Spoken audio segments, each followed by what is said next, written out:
खुलुमबाय गोजोन फुंबिलिनि गासैबो बड'लेण्ड बुब्लिनि अनसायगिरिफोरखौ बरायग्रोबाय।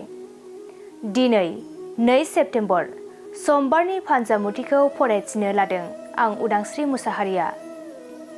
फान्जामुथिनि गिबियाव दं मेष राशि। नोंथांनि जौगानायखौ गुबुना हिंसा जागोन, गुबुना नाख्रेबनो नाजागोन। बृष राशि। नोंथाङा मावनाङै हाबाखौबो मावफ्लांनो हागौ, बेरेखा हाबा मावनानै गोसोआव दुखु मोनगोन। मिथुन राशि। समाजनि बायदि मोजां हाबा मावनो खाबु मोनगोन, बयजोंबो अनसायजागोन। कर्क राशि।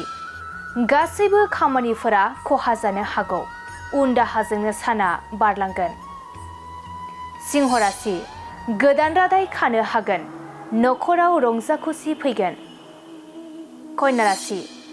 माबा मोनसे मुवा खहा जानो हागौ, गोसोखौ जोबोरैनो दुखु मोनगोन। तुला राशि।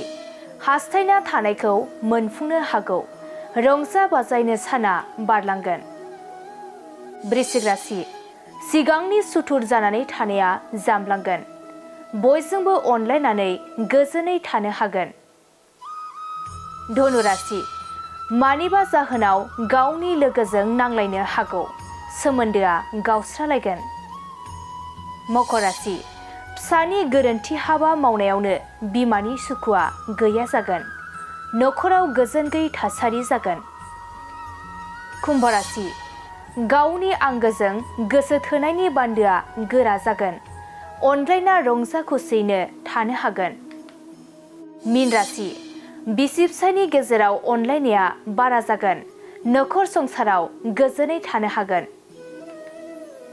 दिनै सानसेनि राशि फरायथिनायाबो एसेनोसै। आसा खालामो नोंथांनि दिनैनि साना मोजाङै मोजां थांगोन, बेखौ बड'लेण्ड बुब्लि न'खरनिफ्राय मिजिंथिबाय।